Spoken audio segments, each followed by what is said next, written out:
Joint doctor ফোরামের ও ৫৫টি সামাজিক সংগঠন একসাথে কলকাতার রাজপথে নামতে চলেছে আগামী ১ অক্টোবর। কলেজ স্কোয়ার থেকে রবীন্দ্র সদন পর্যন্ত মহা মিছিল হবে। ১ লাখ লোক সমাগম হবে এই মিছিলে, দাবি সংগঠনগুলির। মূল বিষয় অভয়ার বিচার চাই। সেই সঙ্গে আগামী মহালয়ের দিন জুনিয়র ডাক্তাররাও কি মিছিল করতে চলেছে। কলেজ স্কোয়ার থেকে ধর্মতলা পর্যন্ত সেখানে একটি মহা সমাবেশ হবে, সেটাও জানিয়ে দিলেন। সেই সঙ্গে আগামী পুজোর দিনগুলিতে শ্যামবাজারে জয়েন্ট ডাক্তার ফোরামস পক্ষ থেকে একটি প্রতিবাদী মঞ্চ থাকবে। সেখানে সকলকে আহ্বান করা হচ্ছে পুজোর দিনগুলিতেও আমরা প্রতিবাদে সামিল হব এবং সকলে যাতে এই মঞ্চে এসে সামিল হতে পারে, উৎসব ও হোক প্রতিবাদও হোক, এটাই তাদের মূল বিষয়।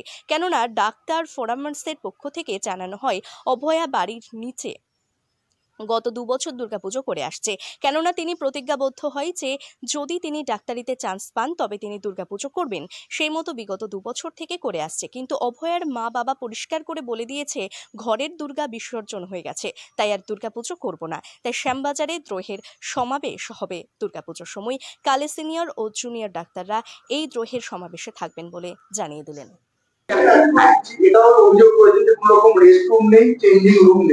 আমাদের সবকটা মেডিকেল কলেজ হাসপাতালের লাইভ ভিডিও করা আছে, বেড দিয়ে কোন দিন কোথায় সিসিটিভি আছে কোথায় নেই, কোন দিন কোথায় প্রাইভেট সিকিউরিটি গার্ড বসে আছে, কটা বসে আছে, প্রতিদিন আমাদের এটা রেকর্ড হচ্ছে।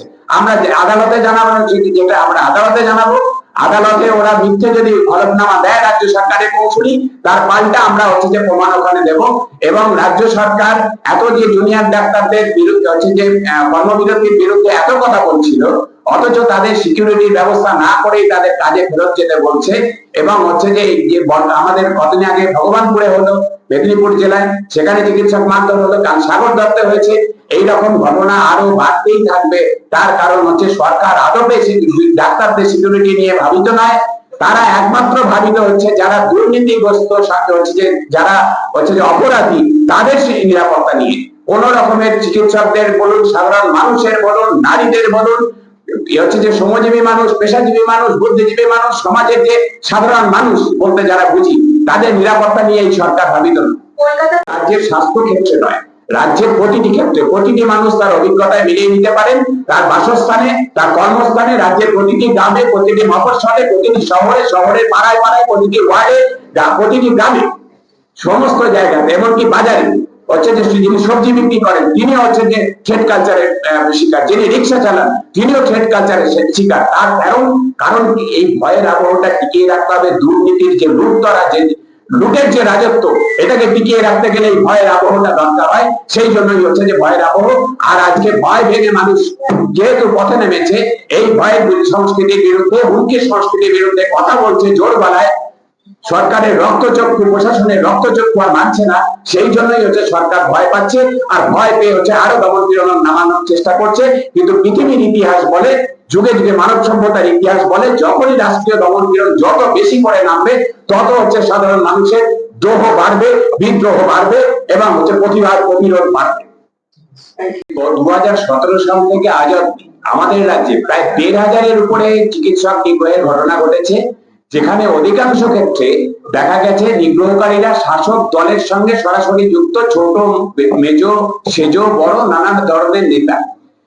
আমরা দীর্ঘকাল আন্দোলনে আছি, রাস্তায় আছি চিকিৎসকদের উপর নিগ্রহের বিরুদ্ধে, কিন্তু তারপরেও সরকার খুব কম জায়গাতেই গ্রেপ্তার করেছে এবং যেগুলোতে গ্রেপ্তার করেছে সেগুলিতে জামিন যোগ্য ধারা, লঘু ধারা যোগ করেছে। অথচ আমাদের রাজ্যে আমরা চিকিৎসক আন্দোলনের ফসল 2009 সালে আমরা একটা আইন বের করেছিলাম রাজ্য বিধানসভা থেকে, যে এরকম যারা চিকিৎসকদের নিগ্রহ করবেন, হাসপাতালে ভাঙচুর করবেন, তাদের জামিন অযোগ্য ধারায় মামলা হবে, তাদের বিরুদ্ধে গ্রেপ্তার হবেন এবং যা ভাঙচুর হবে তার ক্ষতিপূরণ তাদের থেকে আদায় করা হবে।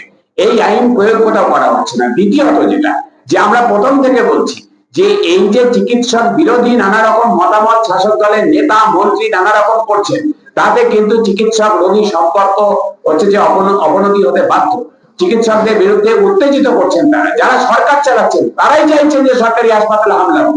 মানে এইরকম আমরা কখনো দেখিনি যে সরকারি পক্ষ, সরকার শাসক দল, তারা চাইছেন তাদের পরিচালিত সরকারের যে হাসপাতালগুলো রয়েছে সেখানে হামলা হোক। এটা হচ্ছে যে আমরা দেখছি। 3 নম্বর যেটা আমরা বারবার বলেছি যে সিসিটিভি ক্যামেরাতে থ্রেট কালচার, এই যে হুমকি সংস্কৃতি, ভয়ের আবহ, সেটাকে ধরা যায় না। প্রাইভেট সিকিউরিটি গার্ড দিয়ে এটাকে আটকানো যায় না। তাহলে যেটা দরকার সেটা হচ্ছে আইনের শাসন। সরকার প্রশাসন তারা অপরাধীদের পক্ষ নেবে না, অপরাধীদের শত্রু মনে করবে। তারা বলবে বন্ধু নয়, শত্রু নয়, এরকম হয় না। তাহলে সেই অবস্থান সরকারকে নিতে হবে। আর সবচেয়ে বড় কথা যে শেষ যেটা বলবো, যে স্বাস্থ্যের পরিকাঠামো, যেটা হচ্ছে যে শেষে বলছি কিন্তু সবচেয়ে গুরুত্বপূর্ণ, যে 1991 সালের পর থেকে রাজ্য সরকার আর সংশোধিত করেনি যে কতগুলি বেডে, কতগুলি রোগী পিছু কতজন ডাক্তার, কতজন টেকনিশিয়ান, কতজন নার্স লাগবে। আমরা বারবার বলছি রোগীর চাপ বাড়ছে রাজ্য সরকারি হাসপাতালে। অল্প সংখ্যক ডাক্তার দিয়ে, অল্প সংখ্যক নার্স দিয়ে, অল্প সংখ্যক টেকনিশিয়ানদের দিয়ে বেশি রোগীর পরিষেবা করাতে হচ্ছে, দিতে বাধ্য করাচ্ছে রাজ্য সরকার।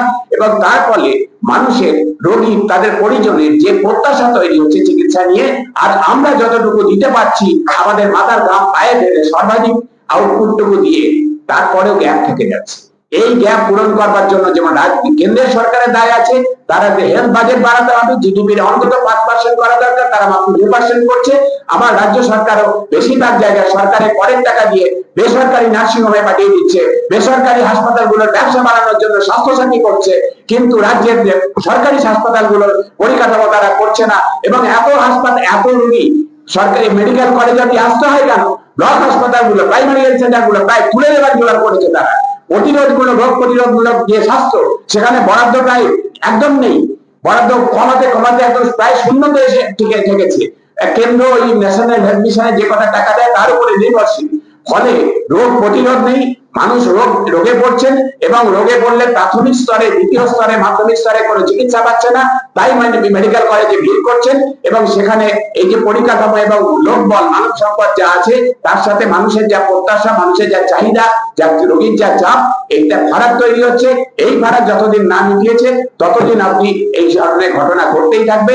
সে যতই ওনারা 100 কোটি বরাদ্দ করে এই সব সিসিটিভি বসান আর হচ্ছে যে এই সিভিক গার্ড লাগিয়ে দিন।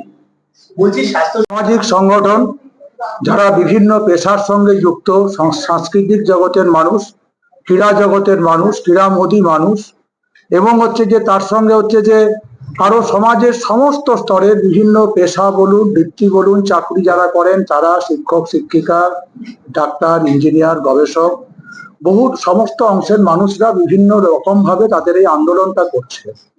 তো যেহেতু এই ঘটনাটা আরজিকর দিয়ে, এই নারকীয় ঘটনাটা আরজিকর দিয়ে শুরু হয়েছিল, এই পরিণতিটা থ্রেট কালচার, দুর্বৃত্তায়নের যে চূড়ান্ত পরিণতি, তাদের একটা স্বাভাবিকভাবেই একটা দাবি কোথাও থাকে যে এই আন্দোলনে চিকিৎসক সমাজকে সামনে রেখে তারা এগোতে চান, এবং তারা মোটামুটি একটা পরিকল্পনা করছিলেন, এবং তারপর আমাদের কাছে এই প্রস্তাবটা তারা নিয়ে আসেন।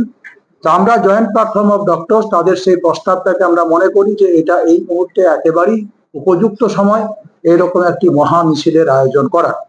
এবং সেই জন্যই আমরা ওই যে 1 লক্ষ মানুষ, তাদেরকে নিয়ে রাস্তায় নামা, এই স্লোগানটা দিয়ে সমাজের সর্বস্তরের মানুষকে নিয়ে 1 তারিখ, যেটা শারদোৎসব শুরুর ঠিক আগের দিন, আমরা এই পরিকল্পনাটা এবং এই উদ্যোগ আমরা গ্রহণ করেছি। এই যে আন্দোলন, এই যে দ্রোহ, এটা তো কোনোভাবেই থেমে যাবে না, এটা আপনারা বুঝতে পারছেন। কারণ যেটা বারবার আলোচনা হলো যে এই দুর্বৃত্ত চক্র, দুর্নীতির চক্র, থ্রেট কালচার, এটা যে শুধুমাত্র স্বাস্থ্য ক্ষেত্রে তা নয়, সমাজের সব ক্ষেত্রে। এবং এর মধ্যে আরেকটা খুব অন্যরকম একটা বিষয় আপনারাই আমাদের সামনে এনেছেন, সেটা হচ্ছে 2 দিন আগে, সেটা হচ্ছে যে আমাদের এখানে মাননীয় মুখ্যমন্ত্রী, তিনি হচ্ছেন যে পশ্চিমবঙ্গের সমস্ত মেডিকেল কলেজগুলির যারা হচ্ছে অধ্যক্ষ এবং হচ্ছে যে হেড অফ দি ডিপার্টমেন্ট, বিভিন্ন জেলার সিএমওইচ এবং ডিএমওই স্তর পর্যন্ত বিভিন্ন আধিকারিকদের নিয়ে, কোথাও ফিজিক্যাল এবং কোথাও অনলাইন কেউ জয়েন করেছেন, তাদেরকে নিয়ে একটা মিটিং করেছিলেন। সেই মিটিং এ কি আলোচনা হয়েছিল বা কি সিদ্ধান্ত হয়েছিল, যদিও তার কোনো সরকারি বিবৃতি আমরা পাইনি, কিন্তু আমরা আপনাদের মাধ্যমে জানতে পেরেছি যে সেখানে হচ্ছে যে এই থ্রেট কালচারটাকে আমাদের রাজ্যের প্রশাসনের সর্বোচ্চ স্তর থেকে লঘু করে দেখানোর চেষ্টা করা হয়েছে। এবং হচ্ছে যে কোথাও এরকম মন্তব্য নাকি করা হয়েছে বলে মিডিয়ার মাধ্যমে আমরা শুনেছি যে থ্রেড কালচার আবার কি, ছাত্রছাত্রীরা একসঙ্গে পড়াশোনা করে। আমরা এরকম শুনেছি যে কয়েকজন প্রিন্সিপাল এরকম থ্রেড কালচারে ছাত্রছাত্রীদের কাছ থেকে, জুনিয়র ডাক্তারদের কাছ থেকে অভিযোগ আসছিল বলে তাদের বিরুদ্ধে কিছু এনকোয়ারি কমিটি বা এরকম কিছু করার একটা সিদ্ধান্ত নিয়েছিলেন। কিন্তু এটাও আমরা শুনেছি সেই মিটিং এ নাকি বলা হয়েছে যে যারা করেছিলেন, যে সমস্ত অধ্যক্ষরা, তাদের সঙ্গে যে ঠিকঠাক ভাবে আচরণ করা হয়নি এবং মোটামুটি আকারে ইঙ্গিতে বুঝিয়ে দেওয়া হয়েছে যে তারা এই কাজগুলি করে ঠিক করেননি।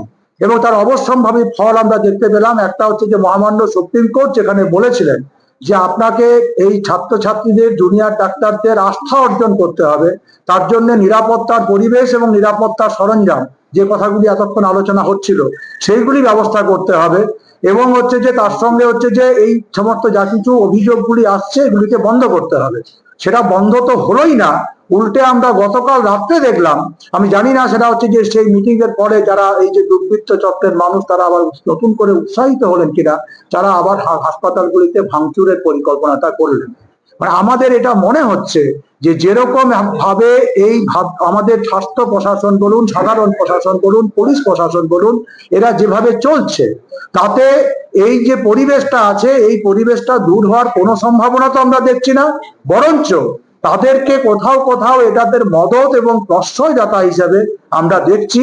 এবং এটাই হচ্ছে, তার সঙ্গে আরেকটা কথা যোগ করবেন, সেটা হচ্ছে যে এই সময়টার মধ্যে যখন এই আন্দোলন চলছিল বা তার আগেও এমনিতেই দেখবেন যে আমাদের স্বাস্থ্যের যে পরিকাঠামো পশ্চিমবাংলায় আছে, তাতে প্রত্যেক দিনেরই মানুষের বহু ক্ষোভ বিক্ষোভ আছে। হাসপাতালে ভর্তির বেড পায় না, রেফার পেশেন্ট ঘুরে বেড়ায়, ওটির ডেট পেতে দেরি হয়, এসব অভিযোগ তো আজকে নতুন কিছু নয়, বারবার ছিল। কিন্তু এখন যেটা দাঁড়িয়েছে সেটা হচ্ছে যে এই সময়টাতে হচ্ছে যে শাসক দলের বিভিন্ন নেতা, নেত্রী, এমপি, এমএলএ, তারা হচ্ছে সরাসরি চিকিৎসকদেরকেও খুনি বলেছেন, তাদেরকে দেখে নেবো বলেছেন, তাদের উপরে আক্রমণ করার জন্য সাধারণ মানুষকে উস্কানিমূলক মন্তব্য করেছেন। এই বিষয়গুলিতে নিয়ে প্রশাসন কোনো ব্যবস্থা নিলেন না, বরঞ্চ থ্রেড কালচারের বিরুদ্ধে যারা আন্দোলনে নামছেন, থ্রেড কালচারের অভিযোগগুলি পেয়ে এই মুহূর্তে যেসব অধ্যক্ষরা কিছু ব্যবস্থা নিচ্ছেন, তাদেরকে হচ্ছে যে আবার প্রশাসনের রক্তচক্ষুর মুখোমুখি হতে হচ্ছে।